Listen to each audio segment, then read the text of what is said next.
Olá, pessoal. Como vai? Meu nome é Flávio Ferraz. Eu gostaria de falar que eu sou muito grato ao convite que eu recebi aí dos organizadores do primeiro congresso online de odontologia, de CESP.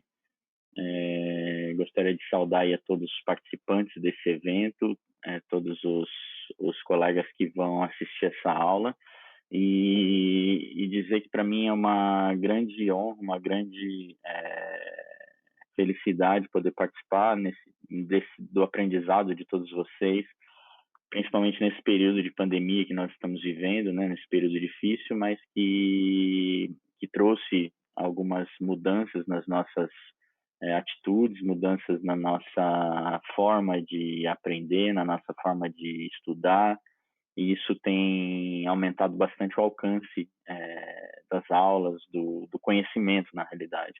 Então, para mim é uma honra poder dividir conhecimento com vocês, poder falar sobre um assunto também que para mim é muito é, é do meu dia a dia, é o assunto que me interessa mais e para mim então é uma honra poder dividir esse conhecimento aí com vocês. Eu fui convidado então para falar sobre o tratamento das deformidades dentofaciais. Isso é um tema bastante abrangente, é um tema que envolve muita coisa dentro do tratamento de pacientes que apresentam esse tipo de deformidade. A gente vai tentar aí nessa hora dar uma compilada, uma enxugada, para falar bastante sobre como isso é feito, como é o planejamento, como o planejamento dessa cirurgia se desenvolveu e como dar uma pincelada como ela é feita e mostrar alguns casos clínicos que eu acho que é interessante para a gente saber como que é o alcance do tratamento desse tipo de paciente, tá certo? Bom, só para me apresentar, eu sou cirurgião bucomaxilofacial do Hospital das Clínicas da Faculdade de Medicina da USP, onde eu fiz a minha residência. É o hospital hoje que está totalmente destinado ao tratamento do Covid-19, então boa parte do Hospital das Clínicas está voltado ao tratamento do Covid. Eu trabalho lá e estamos trabalhando nesse período, assim, óbvio que com foco diferente, não com foco voltado para pacientes ambulatoriais, até os pacientes de deformidades, mas principalmente os pacientes de trauma de face ou pacientes com urgências que englobam a face. Nós estamos lá ainda atendendo. A gente tem lá no serviço no Hospital das Clínicas um serviço grande de residência, então se tiver bastante estiverem graduandos aqui ouvindo e tiverem colegas que queiram militar dentro da cirurgia bucomaxilofacial, o caminho para percorrer para se formar um bom cirurgião é indo pelo lado da residência em cirurgia. Não pelo caminho das especializações, mas pelo caminho da residência em odontologia. Esse é o caminho que forma cirurgiões aí com base, que vão depois no futuro poder enfrentar situações aí de maior complexidade dentro da cirurgia. Essa é a equipe que a gente trabalha dentro do Hospital das Clínicas, né? A doutora Maria Paula Pérez, que é a nossa chefe, o doutor Gustavo Grotti Machado, que é o chefe da Bucomaxilo, e a doutora Maria Eduina da Silveira, que é a coordenadora do serviço de deformidades dentofaciais, a qual eu trabalho com todo esse pessoal, compondo a equipe do hospital. E depois pude fazer a minha não chega a ser uma subespecialidade, mas é um braço da cirurgia ortognática, que é o planejamento virtual para a cirurgia ortognática e para cirurgias de face como um todo. Eu pude fazer dentro do Houston Methodist Hospital, nos Estados Unidos, depois de um tempo. Então, esse é meu background, né? Eu fiz graduação em odontologia na Unesp de Araçatuba, fiz minha residência em cirurgia bucomaxilofacial no Hospital das Clínicas, da USP. Depois fui contratado lá como cirurgião, onde eu trabalho até hoje. Também sou contratado como cirurgião do Hospital Universitário da USP, então dos dois hospitais lá. Fiz meu fellowship em planejamento virtual no Houston Methodist Hospital.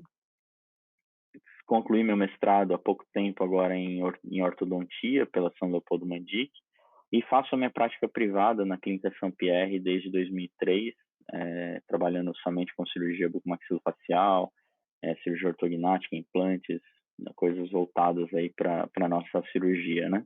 E sou coordenador de projetos de um laboratório de planejamento cirúrgico que a gente montou em 2014 para fazer os planejamentos dos colegas cirurgiões aí do Brasil inteiro. A gente pratica, então, tanto planejamento de cirurgias ortognáticas, cirurgias reconstrutivas, fazemos também protocolos de cefalometria 3D para ortodontia. Esse é o foco do laboratório que a gente trabalha. E aqui tem o meu Instagram, que se vocês quiserem seguir lá e entrar e tirar as dúvidas e mandar mensagem no privado para a gente poder discutir os casos, podem ficar à vontade.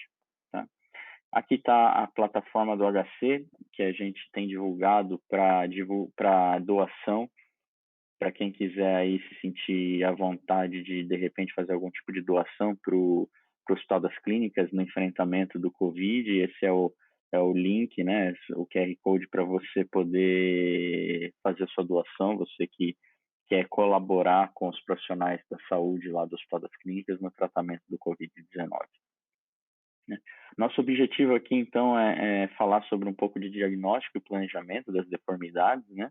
Falar sobre o planejamento cirúrgico e um pouco sobre o tratamento cirúrgico dos casos em si. Né? Eu costumo falar que a cirurgia ortognática ela tem uma grande complexidade dentro da odontologia, porque é uma especialidade que é uma subespecialidade da cirurgia bucomaxilofacial, em que você tem que estar preparado para trabalhar sobre uma ótica multidisciplinar. Ninguém consegue tratar um caso desse sozinho. Você precisa ter um grupo de colegas que possam trabalhar em conjunto com a tua especialidade, né? Então, como que você faz para alcançar um bom resultado? Se você tentar trabalhar sozinho, eu vou pegar o paciente, já vou operar logo e depois ele que se resolva, você provavelmente vai ter uma grande taxa de insucesso, né? Então, a primeira coisa que a gente tem que pensar no tratamento das deformidades é que é um tratamento multidisciplinar, sempre, né? Então, você vai trabalhar ali com ortodontista, com reabilitador, protesista, você sempre vai trabalhar também com equipes médicas, otorrino, cirurgia plástica, anestesista. Você também vai trabalhar ali com equipes que possam te ajudar na fisioterapia, fonoaudiologia. Então, existe uma necessidade, esse paciente, existe uma necessidade para que você tenha um tratamento completo, que você englobe todas essas especialidades. E aí, o cirurgião ele tem que ter a habilidade de agregar todas as especialidades para poder trabalhar em conjunto, se é que você quer ter um bom resultado com esse tipo de cirurgia. Então, fazer sozinho não é uma boa ideia, então não é uma cirurgia que a gente possa caminhar querendo resolver tudo, né? A gente tem que trabalhar com uma equipe, e se possível, com uma equipe coesa, equipe que se conheça, equipe que fale a mesma língua, que possa trabalhar dentro da mesma linha de raciocínio para que você possa ter um bom resultado. Isso engloba o teu plano de tratamento, né? Quando você vai fazer o teu plano de tratamento para esse tipo de situação, você tem que pensar já em englobar essas várias especialidades, você tem que saber todos os passos, porque o paciente, ele quer saber no começo do tratamento por tudo aquilo que ele vai passar, pensando que ele vai passar por um tratamento bem longo ali, um tratamento ali, às vezes vai 2 anos, né? Então, ele quer saber todos os passos, então você precisa estar preparado para poder elencar para ele todos os passos que ele vai passar, né? Dentro dos passos que ele vai passar, a ortodontia pré-cirúrgica é uma delas, então o paciente precisa passar por uma boa ortodontia, né? Uma ortodontia que te dê a segurança de ter um caso bem alinhado para que você possa ir para a cirurgia com tranquilidade, né? E aí você vai fazer o seu planejamento cirúrgico, que é desenvolver antes da cirurgia todos os movimentos cirúrgicos que você vai executar no paciente, né? Então, todos os cortes ósseos, movimentos cirúrgicos da maxila, da mandíbula, do mento, outras osteotomias que você precisa fazer, tudo isso é planejado antes, né? E aí, depois que você planeja tudo isso, você leva os guias cirúrgicos para a cirurgia e executa o procedimento, né? Mas, de qualquer forma, nenhum planejamento cirúrgico, por melhor que seja bem realizado, se a cirurgia em si, o ato cirúrgico não for bem realizado, você também não vai ter sucesso no seu tratamento, né? E no final das contas, depois que o paciente operou, depois que ele passou pelo procedimento cirúrgico, ele precisa se recuperar, fazer a reabilitação neuromuscular completa. E normalmente ele vai fazer isso com fisioterapia, fonoaudiologia, que vão ajudar ele a recuperar movimento, mímica, vão recuperar movimento da língua, vai recuperar movimentos de mastigação. tem que pensar que ele vai mudar o posicionamento, o padrão mastigatório dele, então ele precisa reaprender praticamente tudo isso, é como reaprender a andar, então ele precisa passar por essas fases aí, que são complexas, e a gente tem que entender que, sendo complexas, elas precisam de profissionais capacitados para que possam apoiar o paciente em todas as fases, né? E no final das contas, no final de tudo, pensar na estética facial e dental, né? Muitas vezes, depois que executou tudo, depois que movimentou as bases ósseas, colocou os ossos no lugar, cuidou da parte esquelética, aí você vai pensar no tecido mole, que aí pensar na reabilitação dental, cuidar na estética dos dentes, faceta, prótese, de repente algum preenchimento que for necessário. Mas é importante aqui, como a gente está no boom dessa história do preenchimento e da harmonização facial, entender que o diagnóstico é muito importante antes, né? Não adianta você pensar em preencher o mento de um paciente que tem retrognatismo mandibular, né? Você por mais que você possa encher aquilo lá, o paciente ficar satisfeito num primeiro momento, depois ele vai se incomodar muito, porque aquilo lá é passageiro, né? E os resultados também não são tão estáveis, né? Então, o paciente tem um problema esquelético, uma deformidade esquelética, ele tem que fazer o tratamento da deformidade esquelética com cirurgia ortognática, para depois pensar em harmonização. Então, eu já gostaria de deixar um recado aqui, como um congresso odontológico amplo, né? Que a harmonização facial ela tem que entender o seu papel em pacientes com deformidade, que não dá para tratar pacientes com deformidade fazendo harmonização. Você primeiro precisa cuidar da base, da estrutura do prédio primeiro, para depois você pensar em fazer o retoque, que a harmonização entra para fazer o retoque, cuidar de pequenas coisas, entendeu? Não adianta você querer preencher o volume maxilar do paciente só com preenchimento se ele tem uma deficiência de maxila, né? Não adianta você querer aplicar um botox no lábio do paciente para ele não subir o lábio se ele tem um excesso vertical de maxila. Quanto tempo isso vai durar? Né? Então, os pacientes precisam ter informação, os profissionais precisam ser melhores preparados e os pacientes precisam ter melhor informação do que ele tem na realidade. Se o paciente tem um excesso vertical de maxila, ele precisa tratar o excesso vertical de maxila primeiro para depois pensar em fazer uma gengivoplastia, fazer um botox no lábio se for necessário, mas é fazer o tratamento completo. O paciente precisa saber, precisa estar bem informado e para isso o profissional precisa estar bem informado, né? Então, eu costumo usar essa imagem que, assim, o cirurgião, nesse momento, ele passa a ser como se fosse o chefe da batuta, né? Ele é o maestro da orquestra que vai organizar, que vai reger toda essa orquestra e aí trabalhar com todas as especialidades, ele precisa organizar isso. E se tiver um dos profissionais trabalhando fora da casinha, fora do compasso, da harmonia, com certeza a música não vai ficar boa, né? Então, o tratamento da deformidade dentofacial é basicamente isso. Você precisa organizar um time de ponta para poder tratar o paciente bem e no final você ter um bom resultado, tá certo? Então vamos lá, tudo começa pelo diagnóstico, né? Tudo começa entendendo o que o paciente tem, se é um paciente classe 2 que tem uma retrognatismo mandibular, se é um paciente que tem um prognatismo mandibular, se é um paciente que tem uma deficiência de maxila, se tem uma deficiência transversal de maxila, tudo começa pelo diagnóstico. Então, saber o diagnóstico das deformidades dentofaciais é importante para que depois você possa trabalhar com esse conjunto de coisas na ortodontia, reabilitação, cirurgia e outras especialidades. E aí vem a pergunta que não quer calar, assim, no mundo atual, a gente sempre fica pensando, né? Vamos trabalhar em 2D ou vamos trabalhar em 3D, né? A gente trabalhou em 2D durante muitos anos na cirurgia ortognática e a gente tinha ótimos resultados, mas óbvio que a gente não enxergava tanto quanto a gente enxerga hoje em 3D, né? Então, como que era o workflow de uma cirurgia ortognática, de um tratamento das deformidades dentofaciais antigamente, né? Então, a gente pegava o nosso paciente, atendia no nosso consultório, fazia o nosso exame clínico e a partir daí a gente fazia três coisas, né? Moldava o paciente para montar ele em articulador semiajustável, fazia a teleradiografia lateral do paciente e montava uma documentação ortodôntica junto com toda a cefalometria para que a gente pudesse organizar as ideias e executar o planejamento cirúrgico no articulador. Então, a gente movimentava as bases do modelo e chegava na posição que a gente queria, né? Vamos ver um caso para a gente exemplificar isso, né? É uma paciente do sexo feminino com com uma deformidade dentofacial, ela é uma classe 3, ela tem um prognatismo mandibular, que você consegue enxergar aqui, ela tem uma deficiência de maxila, e ela tem um laterognatismo, o mento está desviado para a lateral, né? Essa paciente foi feito um tratamento ortodôntico preparatório para a cirurgia ortognática, onde os dentes foram alinhados, colocados na posição, né? E aí a gente vai fazer uma análise facial do paciente, a gente vai fazer uma análise com todas as medidas de altura, proporção, largura, quanto que está para frente, quanto está para trás, analisando bem a face do paciente, né?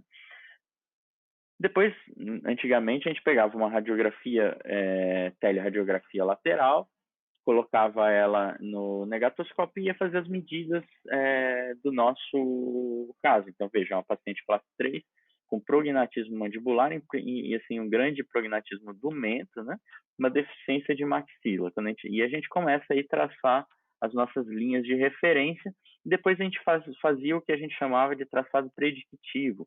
Então, a gente criava lá um template da maxila, um template da mandíbula, movimentava esses dois templates para poder estabelecer qual era a nova relação onde a gente ia deixar a maxila e a mandíbula dela. Nesse caso, por exemplo, estou avançando a maxila, estou recuando a mandíbula, e a gente contava as medidas dentro dessas linhas de referência para poder executar a cirurgia no planejamento no articulador, né?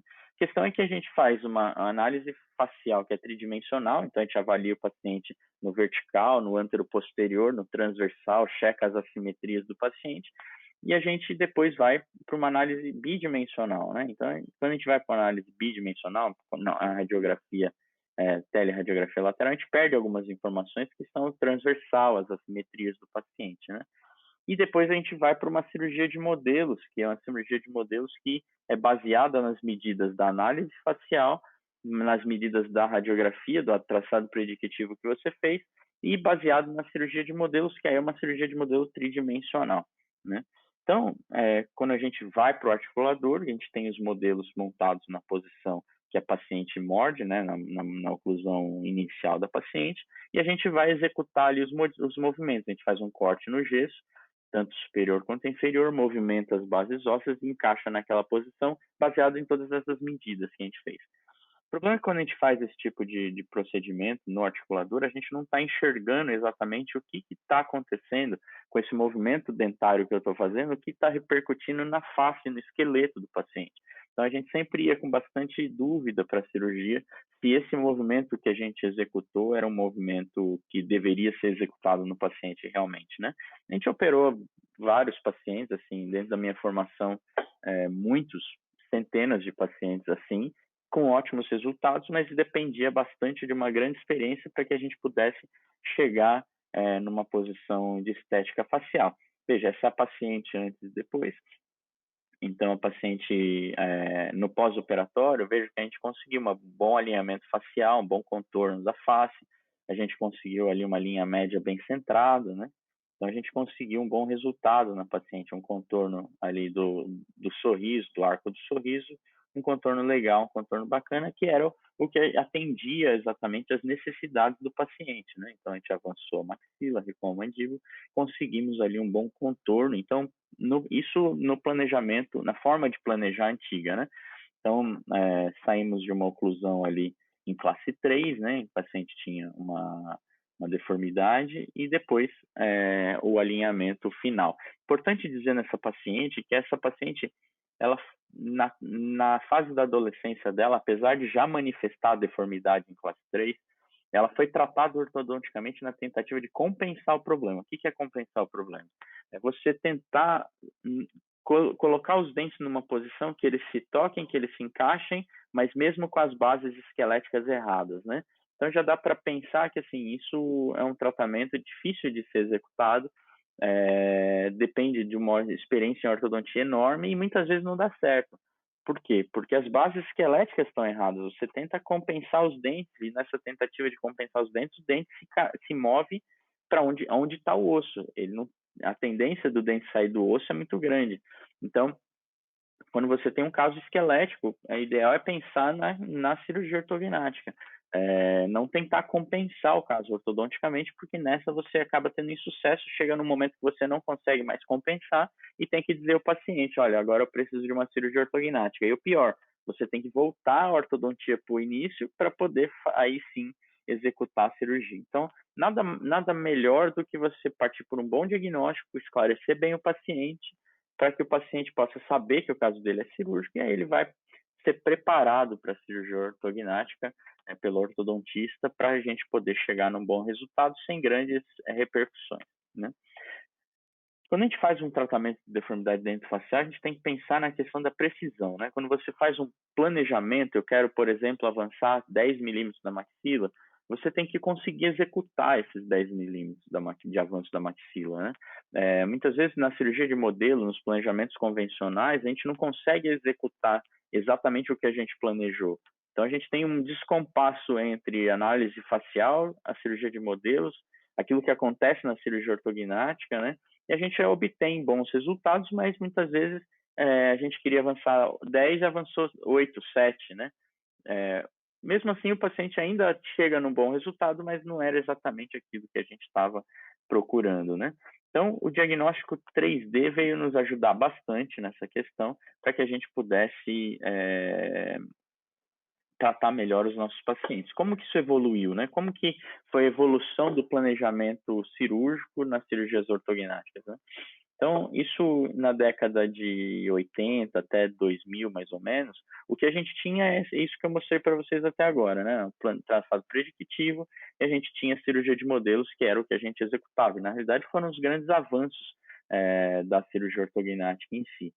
Depois, com os avanços da tomografia computadorizada, a gente teve a possibilidade de enxergar na tomografia uma visualização melhor, para poder enxergar a deformidade do paciente de uma forma melhor, mas também aí a gente passava todas essas medidas para dentro do articulador para fazer a nossa cirurgia. Só a partir de 2002, que foram os primeiros trabalhos, aí mais publicamente, de 2004 a 2008, que o grupo lá de Houston, onde eu pude fazer o meu fellowship, começou a planejar isso de forma totalmente virtual. Eles criaram um protocolo chamado protocolo CAS, que significa Computer Aided Surgical Simulation, e com esse protocolo eles conseguiram agregar a tomografia junto com os modelos escaneados do paciente, junto com a análise facial, e agregar isso tudo virtualmente. Aí o movimento cirúrgico é feito na tomografia, e isso dá uma segurança muito grande, porque você consegue enxergar o movimento das bases ósseas, o tratamento da deformidade dentofacial, e você consegue aí enxergar melhor o que vai acontecer no seu paciente de fato, entendeu? Depois de 2012, 2015, a gente teve a oportunidade de trazer essa técnica para o Brasil. A questão é que o protocolo CAS era um protocolo muito, muito complexo de ser executado, então a gente, através de tecnologias que a gente tinha disponível no Brasil, a gente foi melhorando, a gente foi adaptando o protocolo para que ele pudesse ser executado de uma forma racional aqui no Brasil. Então a gente substituiu os modelos que eram tomografados por modelos escaneados, o guia de mordida a gente melhorou, e hoje a gente está com o que a gente chama de protocolo CAS modificado, que é um protocolo que engloba o escaneamento intraoral, ou engloba novas tecnologias aí para o planejamento da cirurgia ortognática, né? Importante, quando a gente vai pensar no diagnóstico das deformidades, a gente tem que pensar em duas coisas principais: na orientação em que a tomografia vai ser analisada e nos planos de referência que a gente vai utilizar. Antigamente, nas cefalometrias convencionais, a gente tinha praticamente tudo feito com planos de orientação intracranianos, né? Então, eu usava o plano de Frankfurt, usava celanásio, usava basionásio. Hoje em dia, a gente sempre pensa em planos de referência extracranianos, né? Então, a gente posiciona o crânio do paciente na posição em que ele se encontra na clínica, né? No momento que você examina o paciente, você documenta essa posição e você tem o que a gente chama de posição natural da cabeça. E aí, a partir daí, você examina o paciente. Para não correr o risco de você examinar, por exemplo, um paciente que tem retrosão mandibular, você examinar ele numa posição, na tomografia girada, você examina ele numa posição de projeção mandibular, e aí você não consegue enxergar na tomografia exatamente o que você vê na clínica, né? Então, a ideia dos planos de referência é que você oriente a tomografia de uma forma que você tenha a mesma posição da clínica. para que você consiga fazer um bom diagnóstico 3D, né? Então, o diagnóstico 3D não basta colocar uma tomografia no computador e sair medindo, planejando. Você tem que criar um método de orientação, esses métodos já são descritos na literatura, para que você consiga reproduzir exatamente a orientação do crânio, a orientação que o paciente se encontra, tanto e isso nas 3 vistas, né? Frontal, sagital e axial, tá certo? Então, só para dar um exemplo dessa questão dos planos de referência, né? Veja, essa é a mesma tomografia em 3 orientações diferentes no plano sagital. Então, se o paciente está um pouquinho mais assim ou mais assim, veja que as medidas que a gente vai executar modificam totalmente, né? Então, veja que numa delas aqui eu estou com o mento quase tocando a linha de projeção, nesse daqui eu estou com a linha passando um pouco da projeção, e esse aqui eu estou com a linha bem avançada na minha linha de projeção, na minha linha horizontal, na minha linha vertical verdadeira. Então, dessa forma, essa análise, para você poder determinar o quanto, por exemplo, a mandíbula está para frente ou está para trás, faz muita diferença se eu examinar se eu pegar uma tomografia assim ou uma tomografia assim. A minha medida de projeção anteroposterior da mandíbula vai ser totalmente diferente. Isso passa por todas as medidas que você executar dentro da tomografia. Então, o plano de referência que você vai usar, se é extracraniano ou intracraniano, faz toda a diferença para que você tenha um bom diagnóstico. A gente publicou alguns artigos falando sobre isso. Esse é um deles que está publicado na Dental Press. Você tem o link aí do lado que você pode baixar o artigo para ler. E você tem o método de orientação do crânio, como a gente faz para orientar o crânio, baseado nas fotos que a gente faz. Então, a gente executa as fotos do paciente em posição natural da cabeça, com a máquina bem posicionada, bem horizontal ou vertical de fato, e a gente fotografa o paciente e transporta as medidas da foto para a nossa tomografia, e assim que a gente consegue orientar o crânio no sentido frontal, axial e sagital. Então, usando as medidas das fotos, a gente consegue realizar a orientação do crânio, mas é importante dizer que as fotos têm que ter padrão. Se a foto não for padronizada, as medidas da foto estarão erradas, e aí você não vai transportar medidas erradas para a sua tomografia. Então, a orientação da tomografia faz toda a diferença. Essa é a orientação que a gente chama em IO, que é uma orientação axial, e aí você consegue ali ajeitar o teu crânio de uma forma que você consiga fazer as medidas transversais, sagitais ali, tá? É a diferença, por exemplo, de você planejar o paciente com medidas intracranianas, veja, nesse caso, um paciente com uma simetria grave de mandíbula e de maxila, em que eu vou simplesmente nivelar os orbitários, né? Quando eu nivelo os planos orbitários, muitas vezes, se o paciente tem deformidades da base do crânio, das órbitas, que é normal os pacientes terem, se você nivela os orbitários, você aumenta a deformidade, né? Então, você tem que trabalhar com a orientação que o paciente se encontra, e aí é trabalhar com a posição natural da cabeça, dessa forma. Por exemplo, nesse paciente específico, é essa posição que ele se encontra. Então, veja que nessa situação a deformidade é menor, nessa situação a deformidade é maior.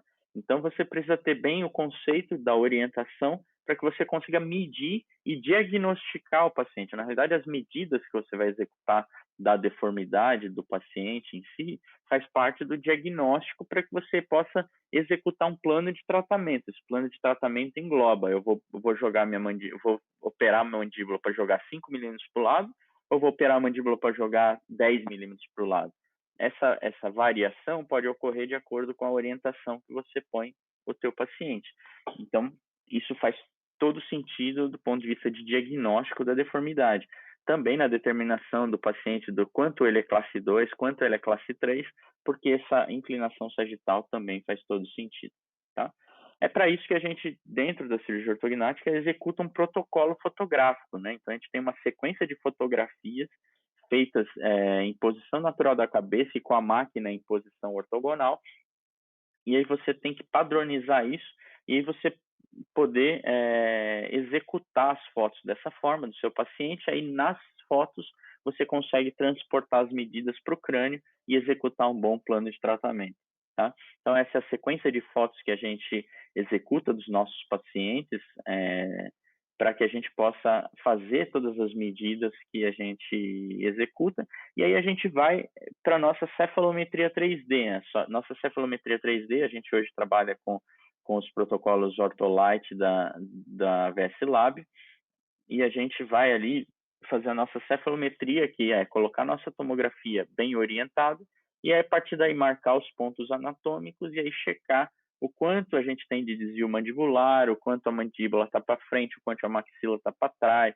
A gente vai executar todas as medidas, o grau de assimetria, verificar o posicionamento do côndilo, se ele está anteriorizado, posteriorizado, né? Então, esses triângulos que você vê aí na tomografia, eles nos ajudam a ter uma noção espacial de quanto a maxila está desviada, quanto ela está inclinada, né? A relação entre elas é muito importante.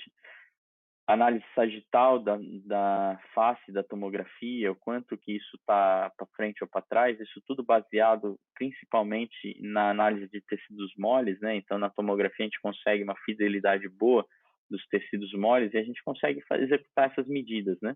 Então, veja, naquela tomografia inicial que eu mostrei, né? Se a gente orientar ela no plano de Frankfurt, que é um plano que nivela, né, no mesmo plano o ponto orbitário e o ponto póreo. No momento que você nivela, você tem uma medida, né? Aqui na posição natural da cabeça você tem outra medida. Então é muito mais coerente a gente operar o paciente na posição de inclinação natural da cabeça dele, mesmo que o plano de Frankfurt tenha variações aí no posicionamento, né?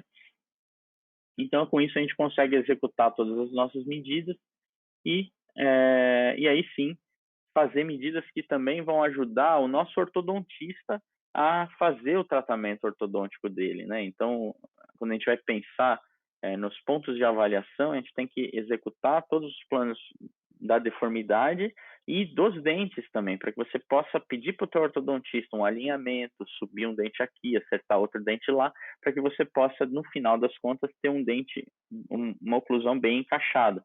A gente tem que lembrar que a gente está tratando um paciente que não tem uma oclusão, né? Então, a gente vai fazer todo o tratamento ortodôntico fora de oclusão para depois encaixar todo mundo, né? Então, a gente tem que fazer uma relação de medidas que passa ali pelos incisos centrais, os caninos, a relação transversal dos arcos, né?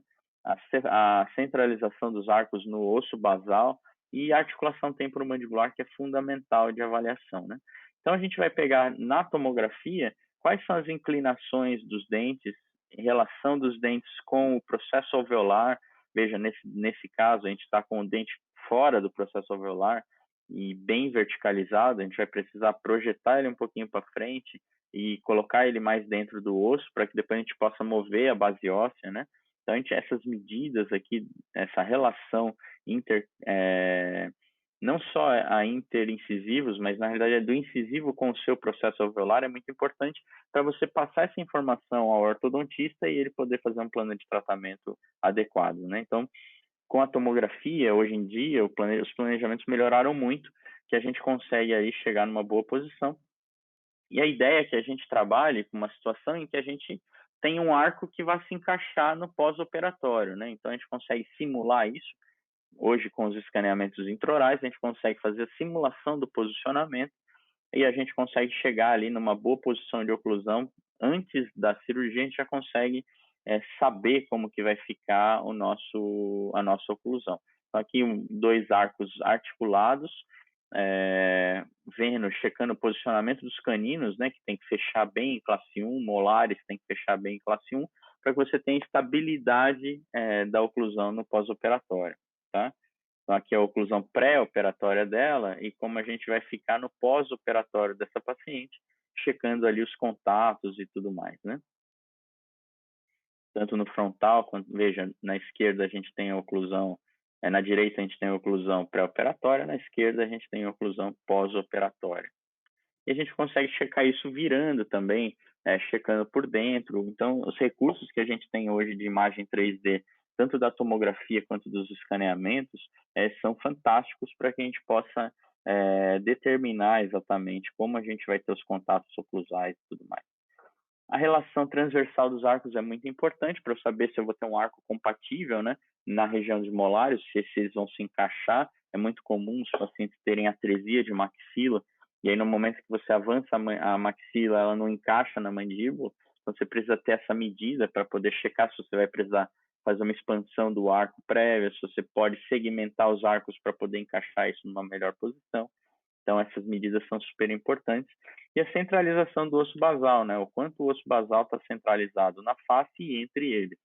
Né? Você também consegue analisar as medidas do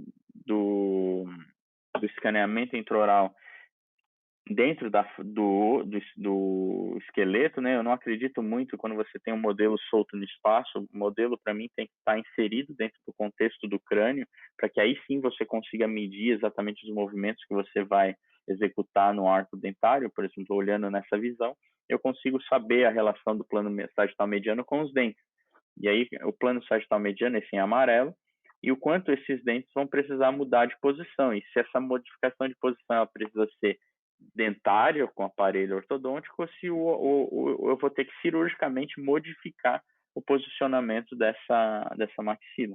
A mesma coisa na mandíbula, né? Então, você precisa ter essas medidas todas para facilitar o movimento ortodôntico, para que você tenha um paciente bem preparado para a sua cirurgia.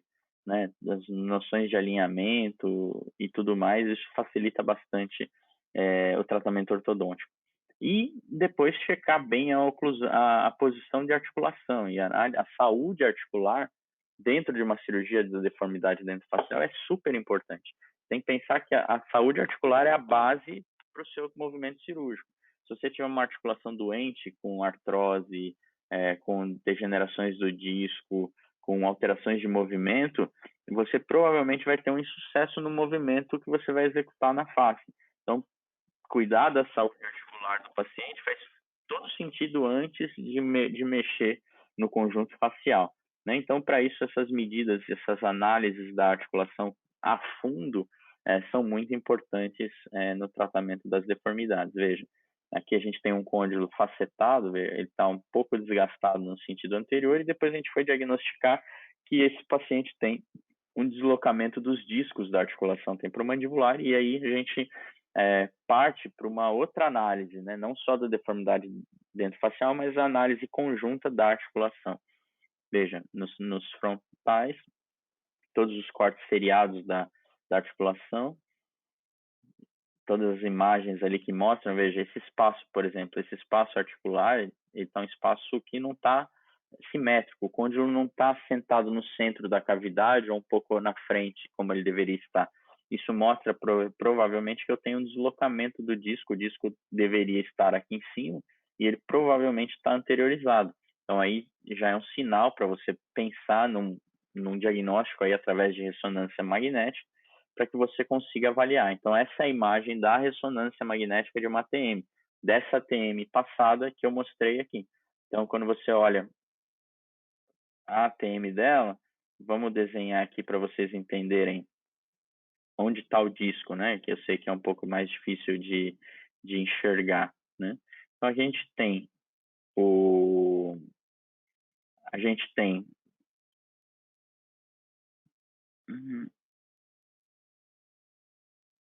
deixa eu só voltar aqui.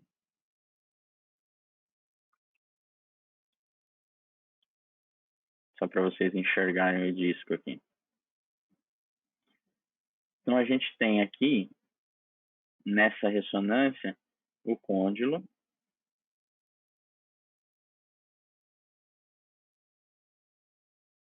A gente tem a fossa articular, eminência articular, e a gente tem aqui o disco, essa estrutura escura que você está vendo aqui. Tá? Então, aqui claramente a gente está vendo que o disco está deslocado nessa paciente. Se a gente, por exemplo, for um paciente com classe 2, que a gente tiver que avançar bastante a mandíbula, toda a força do avanço, da musculatura que vai tracionar contra esse avanço, vai forçar bastante a articulação. Se a gente não tem uma articulação bem postada, com os tecidos íntegros, a gente provavelmente vai ter problema na articulação do futuro. Então, a gente tem que pensar nisso quando a gente vai fazer um tratamento de deformidade dentofacial. A articulação tem que ser bem avaliada em relação à dor, função, movimento, estabilidade, forma anatômica, tudo isso tem que ser avaliado para que você possa executar bem o seu tratamento. Veja, aqui é a articulação com a boca fechada, aqui é a articulação com a boca aberta. Então, aqui a gente está vendo a fossa articular, eminência articular, a gente está vendo o côndilo aqui embaixo, e a gente está vendo o disco aqui, ó, interpondo entre a articulação. O que significa isso? Então, a gente tem um deslocamento anterior do disco, porque ele está deslocado para anterior, mas a gente tem uma reposição dele no momento de abertura bucal. Então, isso chama-se deslocamento anterior do disco com redução, que o disco reduz durante o movimento de abertura bucal.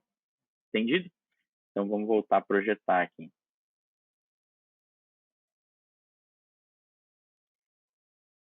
Tá?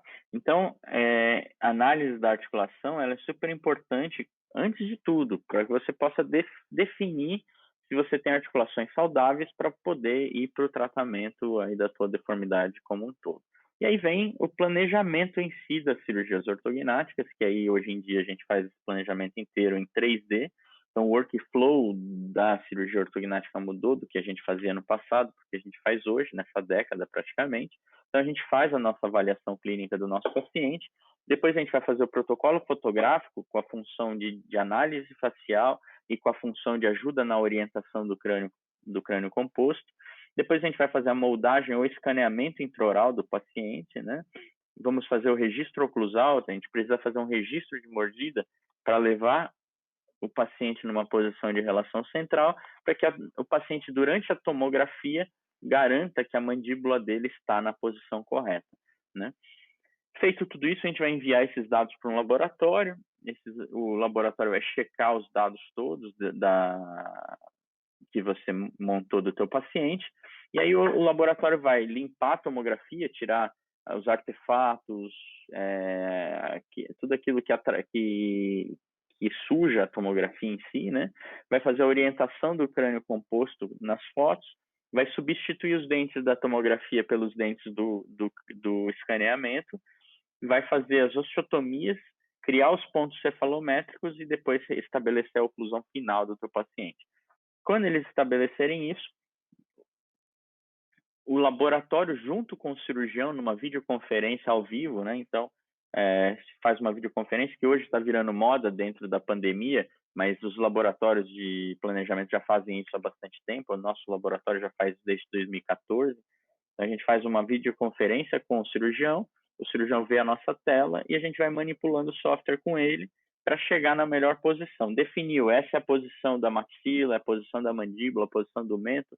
A gente aí sim vai criar os guias cirúrgicos, né? O laboratório vai executar os guias cirúrgicos em modelagem 3D e fazer um relatório das imagens, das osteotomias, da cefometria, para enviar isso ao cirurgião, e aí ele vai executar a cirurgia dele baseado no planejamento que foi executado, né? Então, voltando a falar da orientação da cabeça, que é muito importante nesse tipo de planejamento, a fidelidade oclusal é muito importante também. Veja que as tomografias, elas não têm uma definição boa da superfície dos dentes. E todos os guias que a gente vai criar para encaixar a maxila e a mandíbula são feitos pelos dentes. Então, para que a gente possa ter uma boa integração entre o guia e o dente do paciente, a gente precisa substituir os dentes da tomografia. E a gente precisa garantir que o paciente vai estar com o côndilo numa posição de relação central para que o posicionamento, a relação da maxila e da mandíbula no pré-operatório esteja exatamente igual na tomografia e no paciente, como ele se encontra. A gente tem uma aula bem interessante no nosso canal do YouTube sobre isso, então se você quiser pegar o link, é um link fechado, se você entrar no meu YouTube, você não vai conseguir acessar o link, mas o link está aí disponível que eu estou deixando para você. Você pode acessar aí através desse QR Code, você entra direto na aula e você consegue acessar o link diretamente, tá? Esses são os dois colegas que desenvolveram todo o planejamento cirúrgico virtual, como a gente faz hoje, foram os meus chefes lá no Houston Methodist Hospital, o Dr. Jaime Gateno, que é o chefe do departamento da cirurgia, e o Dr. James Shaw, que é o diretor do Laboratório de Planejamento Cirúrgico Virtual lá de Houston. Esses caras foram os responsáveis por tudo isso que a gente está apresentando hoje para vocês, tá?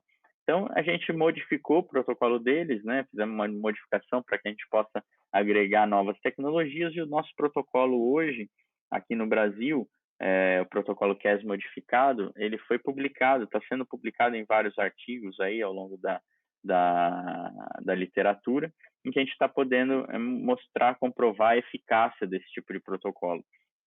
Então, nosso protocolo, ele engloba isso que eu acabei de falar para vocês, né? Um registro fotográfico, um registro de oclusão em relação central, a tomografia computadorizada, escaneamento intraoral e a oclusão final digital, dentro dos parâmetros relacionados, né? Então, para a gente poder ter uma boa posição de relação central, o que a gente faz é o registro simples de mordida em cera. Esse registro é um pouquinho mais largo, um pouquinho maior, para que o paciente possa, no momento que morder, ter estabilidade tanto do registro quanto da mordida, e no momento que ele morde isso, durante a tomografia, ele garante que a relação do côndilo, a relação maxilomandibular dele está bem posicionada. Tá? O paciente vai fazer um escaneamento intraoral e a gente vai sobrepor o escaneamento intraoral sobre os dentes da tomografia, usando métodos dos cortes tomográficos. Então, se você ver aqui em cima, a gente vai usar o método dos cortes tomográficos para poder alinhar os modelos do escaneamento intraoral. Então, quando a gente posiciona o crânio em orientação natural da cabeça, coloca o côndilo em relação central e substitui os dentes pelos dentes escaneados, o que a gente tem aqui, o resultado disso, o que a gente chama de crânio composto. Então, para a gente ter um crânio composto pronto para planejamento de uma cirurgia ortognática, a gente tem que ter todos esses passos, né? A gente tem que ter um crânio bem orientado, um côndilo em relação central e os dentes bem substituídos para que a gente possa, no final das contas, ter aí uma boa posição. E a partir daí a gente vai executar, relacionar os dois modelos que estão em posição de oclusão inicial para a oclusão final, encaixar eles nessa posição e a partir daí fazer a nossa cirurgia ortognática. Vamos ver isso através de um exemplo. Vamos pegar uma paciente aqui do padrão 3, com a face mais longa. A queixa dessa paciente é que ela tinha uma deficiência de maxila, ela tinha um excesso vertical da maxila, que também expunha muito dente, e ela tinha uma mandíbula muito forte, ela tinha uma projeção mandibular muito forte, ela queria corrigir isso, além do que ela também apresentava algumas dores articulares e tudo mais. A gente percebe essa deformidade quando a paciente sorri, que ela forma bastante sulco na maxila, né? Pela falta de suporte ósseo que ela tem da maxila, a maxila está um pouco retroposta, isso causa bastante, no momento que o paciente sorri, a perda de suporte dos tecidos. Então, não adianta eu vir aqui preencher isso aqui com ácido hialurônico, porque a paciente, na realidade, tem uma deformidade esquelética. Ah, mas o paciente não quer operar. Na realidade, ela tem que saber que ela tem uma deformidade e você tem que esclarecer para ela o diagnóstico, né? E falar para ela, o seu tratamento é feito com cirurgia ortognática. Qualquer coisa fora disso não vai ficar exatamente contento do diagnóstico. Então, o tratamento dela aqui vai ser esse. Quando a gente avalia o paciente de lado, a gente percebe, né, que ela tem essa deficiência maxilar, a deficiência do sulco nasogeniano, um nariz ali até aumentado por conta da deficiência da maxila, um prognatismo mandibular, uma mandíbula mais forte, né, e um padrão de mordida em topo ou quase tendenciando aí a classe 3. Quando a gente avalia o paciente por baixo, assim, numa visão axial, a gente percebe pequenos desvios da maxila em relação ao conjunto nasal, ao nariz e tudo mais, que na realidade a face tem que ser avaliada por completo.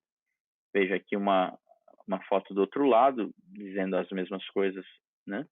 E quando a gente fotografa o paciente em 3/4, a gente vai perceber no sorriso da paciente o quanto ela tem disposição gengival, o quanto a gengiva dela não é uma exposição da gengiva porque eu tenho que fazer uma gengivoplastia, mas é porque eu tenho que subir a maxila dela para os dentes dela tenham um contorno estético correto e você chegue numa situação de estética satisfatória.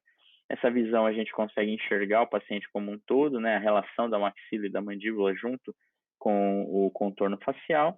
E aqui vamos avaliar a oclusão dessa paciente. Nesse momento, ela ainda estava usando alguns levantes de mordida para que ela possa ter algum conforto e estabilidade na mordida, senão ela só tocaria os incisivos, isso seria muito ruim para a estabilidade da oclusão dela no pré-operatório.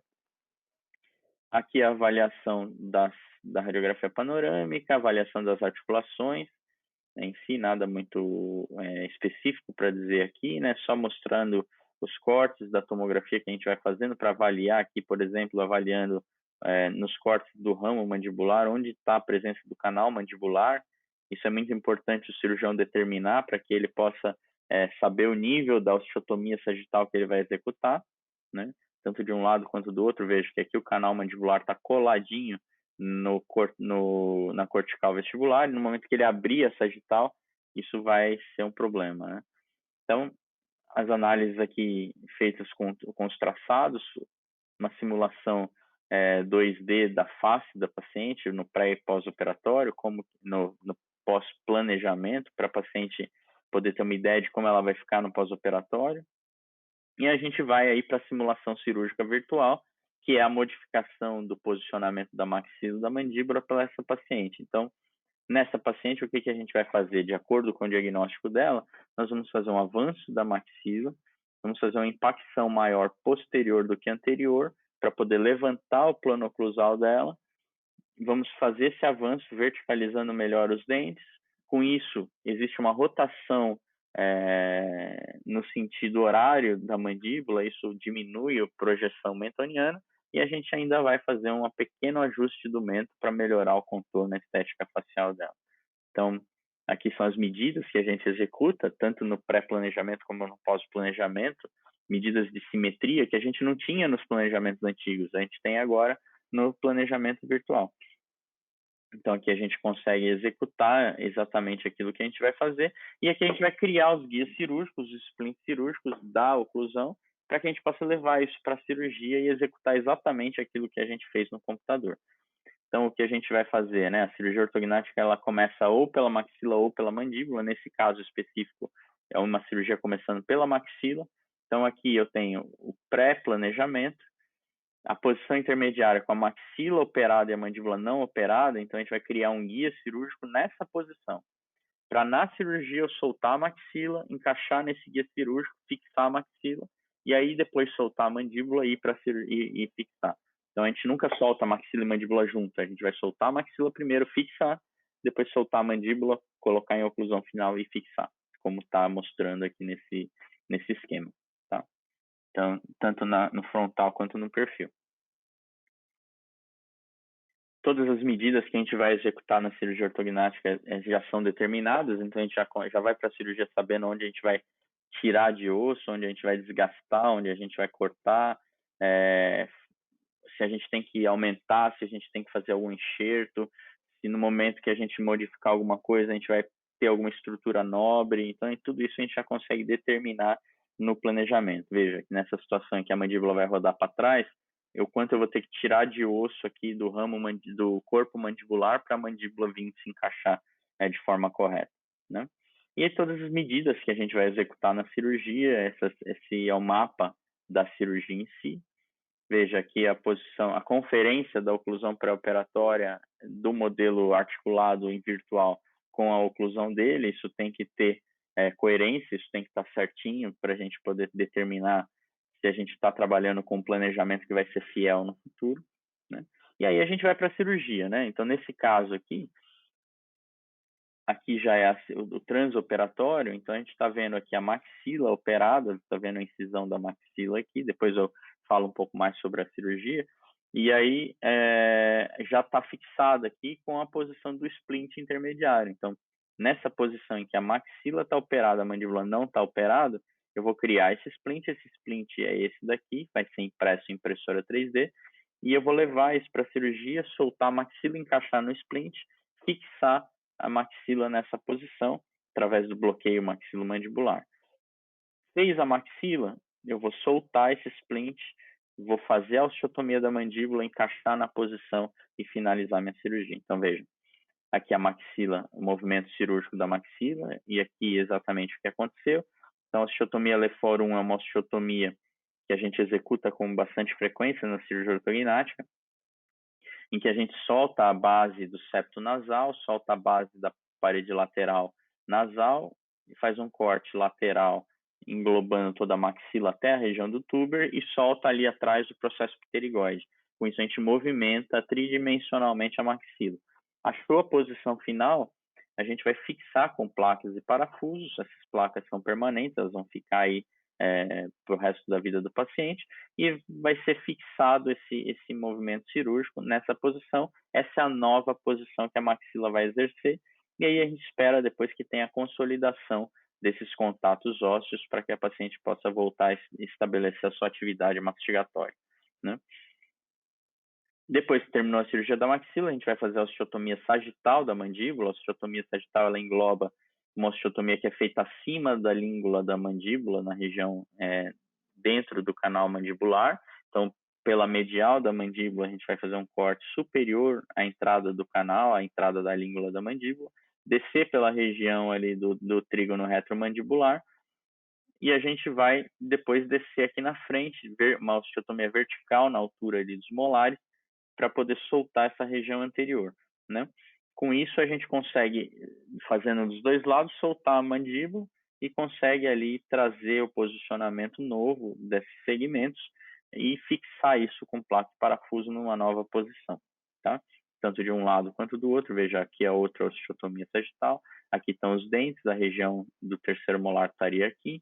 Então, aqui eu tenho o ramo mandibular, aqui o processo coronoide sobe aqui para cima, e ele, aqui na região medial, a gente faz o corte acima da língula e desce, dividindo a mandíbula ao meio e fazendo uma osteotomia lateral aqui para que a gente possa soltar toda a região do ramo mandibular, onde está englobado o côndilo, da região do processo alveolar e da base da mandíbula, e com isso a gente consegue modificar o posicionamento antero-posterior ali, tá certo?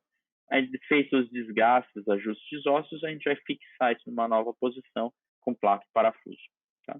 E tem também o mento, que a gente pode modificar a posição, e o mento tridimensionalmente, a gente pode modificar ele botando para cima, para baixo, para frente, para trás.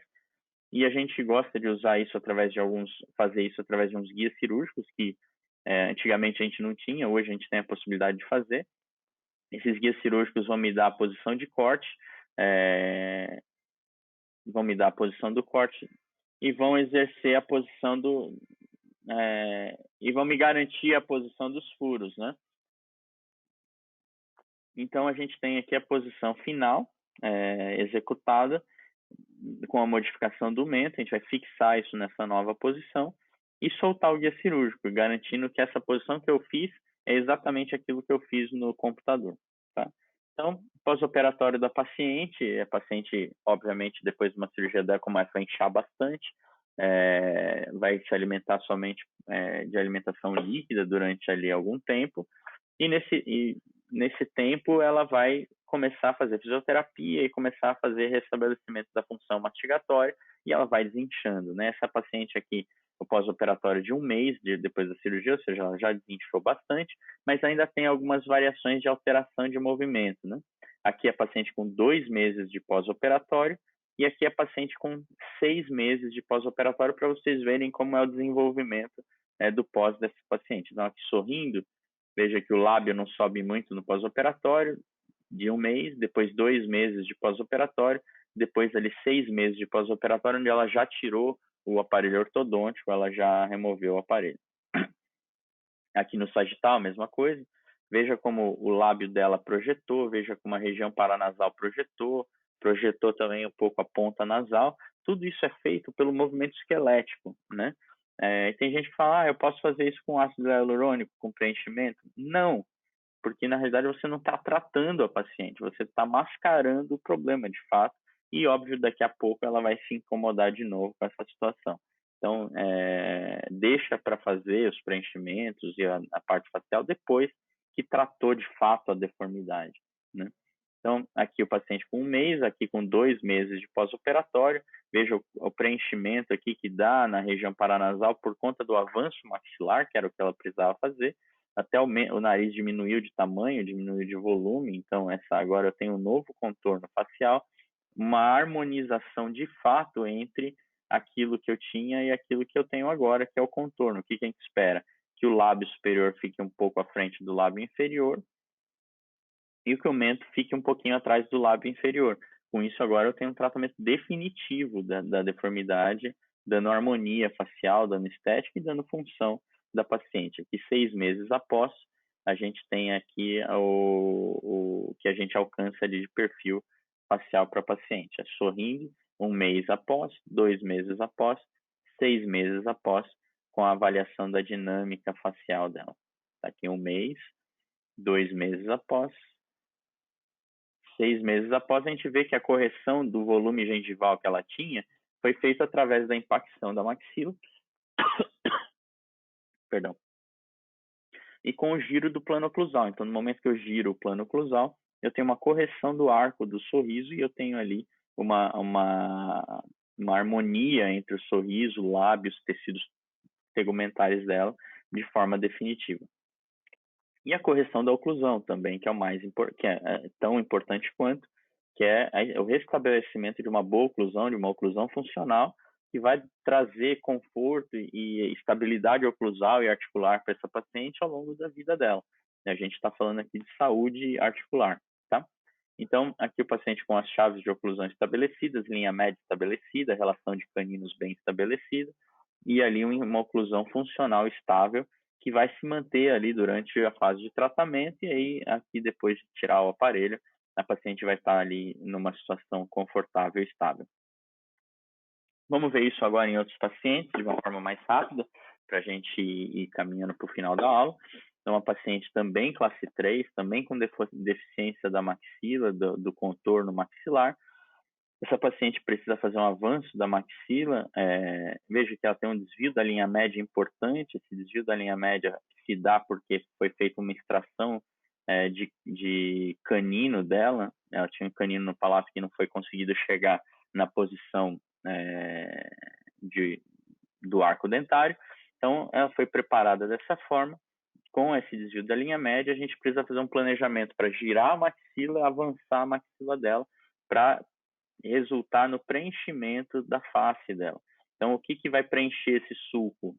É o movimento esquelético que vai trazer harmonia para a face dela. Veja que ela tem uma desarmonia dos tecidos faciais, com uma deficiência ali também, inclusive, do posicionamento do mento, tá?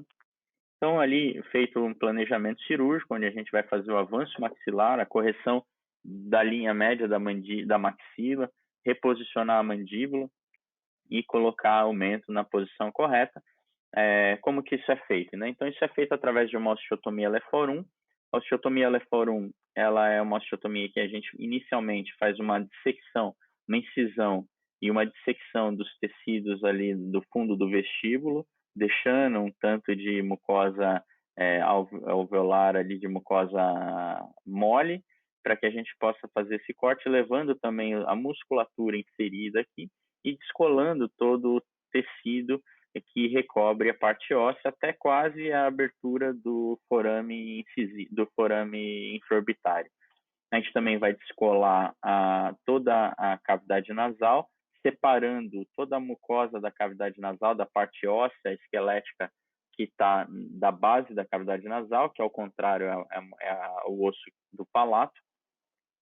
A gente vai descolar toda essa região, descolar a espinha nasal, para poder depois fazer o acesso das osteotomias, né? Em alguns casos, a gente pode usar guias de osteotomia para que a gente possa fazer a osteotomia exatamente como a gente fez no pré-operatório. Em alguns casos, a gente utiliza guias de oclusão e outros guias de posicionamento ósseo, como nesse caso. Então, aqui a gente marca o guia de osteotomia e a gente vai conseguir fazer o corte exatamente na posição que eu fiz no virtual, né? Então, o corte é demarcado, eu tenho o corte exatamente como eu tinha lá no meu computador, e aqui esse corte, então aqui eu vou soltar tanto o septo nasal, a parede nasal lateral e os processos pterigóides, além da osteotomia que eu vou executar, uma osteotomia LEFOR1 clássica. Tá? Feita a osteotomia, eu vou soltar a maxila, eu vou abaixar a maxila, enxergar ali toda a região superior da maxila e depois movimentar ela e fixar numa nova posição. Aqui eu tenho um segundo guia levando ela para uma nova posição, onde eu vou ali fazer a minha fixação nesse posicionamento. Então, aqui já a maxila fixada, essa é a nova posição da maxila. Então, finalizou a cirurgia da maxila, eu vou cortar a mandíbula agora e levar para a posição final. Tá? Depois que eu levei a mandíbula para a posição final, eu tenho a osteotomia do mento, que eu posso usar alguns guias também. Então, esse é um outro tipo de guia, diferente da que eu usei na primeira paciente, é um guia justa-ósseo. onde aqui eu vou demarcar o posicionamento da mentoplastia, da osteotomia central do mento, e através de um segundo guia que vai levar o movimento do mento para frente, para trás, para o lado, e aí eu vou fixar ele nessa nova posição, e ali eu tenho o mento reposicionado aqui nesse caso, reposicionado um pouco para o lado, um pouco para frente. Movimentos que a olho nu, muitas vezes a gente não consegue executar como eu executei no computador, então a gente não consegue executar com tanta precisão. Veja, esse é o posicionamento dessa paciente pós-operatória, onde a maxila veio para frente, alinhou com a mandíbula e o contorno mandibular agora está correto. Então, agora eu tenho uma maxila bem inclinada, linha média correta, e tenho o contorno facial bem executado, uma paciente ali com harmonia facial que eu não tinha antes. Então, eu tinha um nariz um pouco volumoso, por quê? Porque eu tinha deficiência da maxila dela. A maxila vindo para frente, eu ganhei volume na região paranasal, o nariz dela, inclusive, até tem uma impressão de diminuição, tá certo? Então, essa paciente acompanhada depois de 4 anos pós-operatório, veja a harmonia facial do sorriso dela, a estética do sorriso, veja a estética do contorno facial agora bem executado, e uma harmonia, uma paciente super feliz aí com o resultado do tratamento dela, tá? Oclusão final ali depois de 4 anos que ela tem. Veja, uma outra paciente ali com uma assimetria de face, um crescimento excessivo da parte esquelética do lado direito, onde que a paciente se queixava tanto do posicionamento do mento, quanto do posicionamento do sorriso, né? Então veja que ela tem um excesso de gengival do lado esquerdo, do lado direito maior do que do lado direito, porque a maxila dela tem uma inclinação, tudo isso por conta de uma hiperplasia do côndilo mandibular do lado direito que ela teve e entortou todo o rosto dela para o lado esquerdo, né? O perfil da paciente, ali um excesso vertical da região da maxila desse lado. Desse lado, o contorno do sorriso parecia mais normal, né? Ela ali tinha um pouquinho de deficiência também da maxila, do volume maxilar, e a gente poderia ganhar já tudo isso com a cirurgia ortognática. Nessa imagem inferior, a gente já enxerga bem essa questão do desvio do mento, do posicionamento do mento, e aí a gente tem aí a maxila inclinada, o posicionamento inclinado da maxila, que é o objetivo do tratamento, né? Então, a gente vai para a tomografia, é importante ter uma tomografia bem orientada para que você possa ter as medidas exatas, o quanto de um lado está diferente do outro, você possa executar bem esse tratamento. Veja, a deformidade que existe na mandíbula dela é uma deformidade que mostra o quanto a mandíbula dela desviou para o lado esquerdo. Se a gente usar como referência ali a linha do palato, você vai ver o quanto que a mandíbula desviou. Até o arco é deformado por conta desse movimento, então tudo isso por conta de uma patologia de crescimento onde houve uma hiperplasia do côndilo direito. Veja que o pescoço desse côndilo é bem maior do que o pescoço do outro lado, e a gente consegue ali ver nas imagens da articulação dessa paciente o quanto que o côndilo direito cresceu a mais do que o côndilo direito, né? A gente tem que determinar nesses pacientes se o côndilo está crescendo ainda ou se ele já parou de crescer. Muitas vezes, depois do término do crescimento do paciente, a hiperplasia de côndilo continua crescendo e continua deformando o rosto do paciente. Então, a gente precisa determinar isso para determinar se a gente vai precisar fazer uma cirurgia articular ou não. No caso dessa paciente, o côndilo já tinha parado de crescer, então a gente pôde ir direto para a cirurgia ortognática, para o alinhamento da face dela. E nessa imagem a gente consegue determinar exatamente na face e no planejamento quanto a gente tem de desvio mandibular, o quanto eu tenho de excesso da maxila desse lado, relacionar exatamente o que eu tenho, o porquê que isso aconteceu, né? Por conta do crescimento maior do côndilo desse lado, houve um crescimento da mandíbula nesse sentido, ela rodou para o lado esquerdo, e com isso a maxila acompanhou o movimento e também houve uma deformidade de posição da maxila nesse sentido. Essa paciente se incomodava bastante com essa questão. Tá? O planejamento cirúrgico dela é uma impacção da maxila desse lado, levando a maxila para esse lado e jogando a mandíbula para o centro, que vem de encontro ao diagnóstico dela, né? Aqui a gente também vai fazer um pequeno avanço da maxila, junto, corrigindo ali o posicionamento. e fazer um pequeno recuo da mandíbula para diminuir um pouco o volume da região mentoniana. Aqui as medidas que vão ser executadas, o movimento cirúrgico, veja que de um lado a gente abre a mandíbula, do outro lado a gente encaixa a mandíbula. Tudo isso é uma ideia que a gente tem com planejamento virtual hoje que a gente não tinha antigamente, tá? E aqui a gente vê o alinhamento da face dela no pós-operatório agora. Então, a tomografia pós-operatória mostrando as placas da cirurgia, aqui foi feita uma osteotomia Leforum, o posicionamento das placas, o quanto a mandíbula girou para o centro, e aqui o posicionamento das osteotomias sagitais, fixadas ali através de placa e parafuso, e aqui a osteotomia do mento executada. Então, o que a gente tem agora, o contorno mandibular foi restabelecido no centro, a simetria foi tratada através das osteotomias. Então, aqui a gente não tem uma compensação dentária para tentar corrigir uma deformidade esquelética. A gente tem o tratamento da deformidade esquelética em conjunto com a ortodontia para posicionar todo mundo no centro e alinhar. Então, aqui eu tenho a tomografia pré-operatória, o planejamento pré-cirúrgico, o planejamento executado e o que eu executei na cirurgia. Então, a gente tem que ter um planejamento super preciso, para isso que o protocolo QES modificado veio nos ajudar bastante dentro da cirurgia ortognática, para que a gente possa fazer esse caminho com precisão e executar a nossa cirurgia com muita assertividade, com muita precisão, e poder falar para o nosso paciente muito bem como ele vai ficar, como ele vai se portar no final. Então, aqui eu vejo o tratamento da deformidade, da assimetria, o quanto a mandíbula ficou agora no centro, certinho em relação à deformidade esquelética que ela tem, tá? Então, aqui a paciente no pós-operatório, o rosto já alinhado, a mandíbula alinhada, o sorriso já alinhado, exposição igual de um lado da maxila em relação ao outro lado, o contorno facial ali já bem mais interessante. Então, esse é o pré e esse é o pós-operatório, o alinhamento do sorriso dela, que ela tem agora através do movimento cirúrgico esquelético que foi executado, tá? Então, dá para ver bem aqui a diferença, tanto do posicionamento do mento, quanto do sorriso, como ela tinha antes. E aqui também, dá para ver bem a inclinação do sorriso antes e a inclinação do posicionamento dos arcos dentários no pós-operatório, tá? Gostaria de deixar aqui um artigo nosso, que foi feito pelo pessoal ali de Maringá, onde eu pude ser coautor. Participei de toda a parte de análise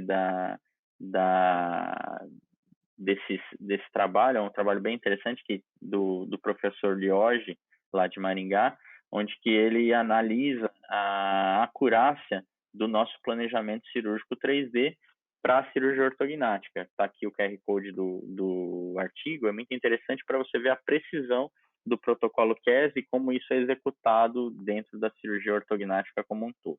Tá certo? Eu gostaria de aqui finalizar, então, a aula. Dizer para mim que foi um prazer enorme poder colaborar com o Congresso do ICESP, poder colaborar com a iniciativa agora de estudo online, de estudo em casa, e que a gente possa aí enfrentar essa pandemia, finalizar esse negócio aí, sair mais forte dessa situação.